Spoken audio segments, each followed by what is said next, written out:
Your license on.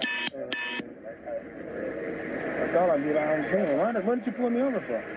Again, the front tag. But it's not illegal to have a front tag. Okay. Actually, it is. I'm going to ask you again. You have a license on you? I have a license. You can run my name. Okay. Is that not on you then? I don't think I have it on me. Be straight up with me. Are you suspended? No, I'm not suspended. Why don't you have your license on you? I just don't know. I'm sorry, sir. I'm going to go in the house. Okay. Where do you stay at? Down here? Right around the corner. Okay. Well, until I can figure out if you have a license or not, go ahead and take your seatbelt off for me. I didn't even do that. Go ahead and take your seatbelt off. Stop.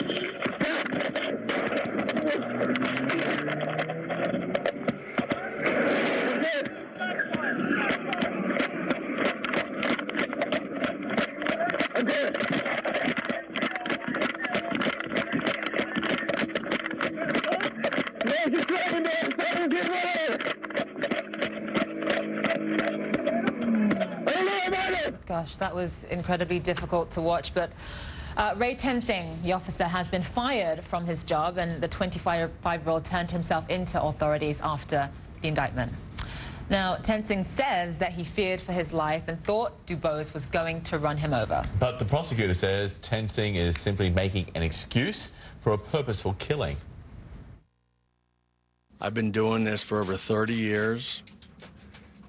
This is the most asinine act I've ever seen a police officer make. Totally unwarranted. It's an absolute tragedy in the year 2015 that anyone would behave in this manner. And a small number of people gathered Wednesday night outside a Cincinnati courthouse calling for justice for Dubose. Now, we'll move on to another story which has been breaking earlier today. His death had long been rumored, but now the Afghan government says the reclusive founder of the Taliban is dead. Spokesman for the country's intelligence service says Mullah Omar died in a hospital in Karachi, Pakistan, 2 years ago after an unknown illness. But just 2 weeks ago, the Taliban released a statement attributed to Omar. The terror group also claimed he was still its leader earlier this year. Two men accused of helping an American hunter kill Zimbabwe's famous lion Cecil were in court on Wednesday. If convicted of poaching, they could face 10 years in prison. Both men say they are innocent. The American hunter, he's a dentist, his name is Walter Palmer. He says that he didn't know the killing of this lion was illegal, and because of the backlash from this incident, he appears to have gone into hiding, as our Ryan Young reports. Where is Dr. Walter J. Palmer? I'm just so disgusted with that man, and shoot any lion, but lure a lion like that out of the preserve and shoot him. I mean, how could anybody think that's sport?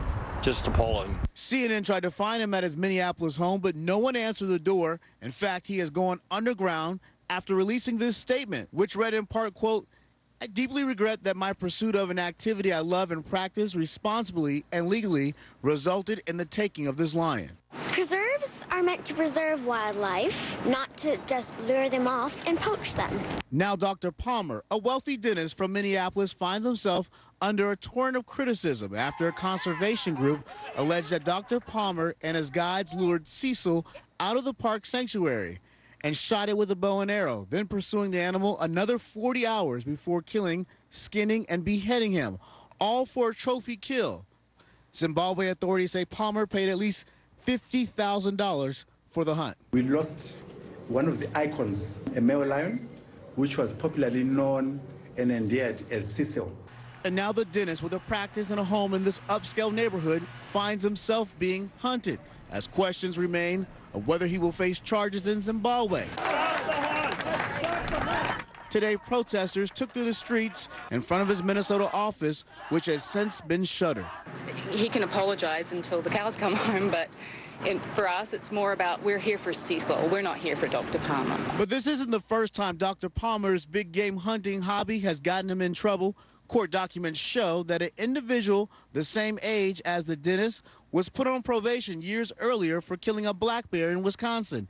and then lying to U.S. Fish and Wildlife Services about it, he pleaded guilty, he got probation, and paid a $3,000 fine. And in Zimbabwe, conservation officials say that the hunters tried to destroy the research tracking collar Cecil wore. These two men seen here have since been arrested for the slaying. A professional hunter and landowner released on $1,000 bail, both facing upwards of 10 years in jail. Their attorney says they are innocent. Dr. Palmer says he relied on their expertise as guides to, quote, ensure a legal hunt. It's a bad image for Africa, and it shouldn't be condoned, and I think action should be taken for that.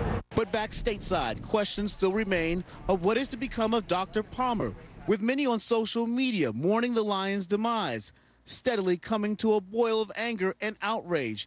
Even late-night show host Jimmy Kimmel responded at one point, choking up. If you want to do something, if you want to make this into a positive, you can, sorry. Okay, I'm good. Make a donation, support them. At the very least, maybe we can show the world that not all Americans are like this jackhole here. Jimmy Kimmel, very emotional there, but Kimmel was referring to the Oxford University Wildlife Conservation Program that had been researching Cecil before his death. You can find more about their work by visiting the website wildcru.com. A lot of people, again, very outraged by what happened. .org, by the way, not .com, just in case you want to go there. Yes, okay. Okay, we'll take a short break. When we come back, a lot more of our breaking news. Investigators are on their way to the Western Indian Ocean for a closer look at airplane debris that could be from Malaysia Airlines Flight 370.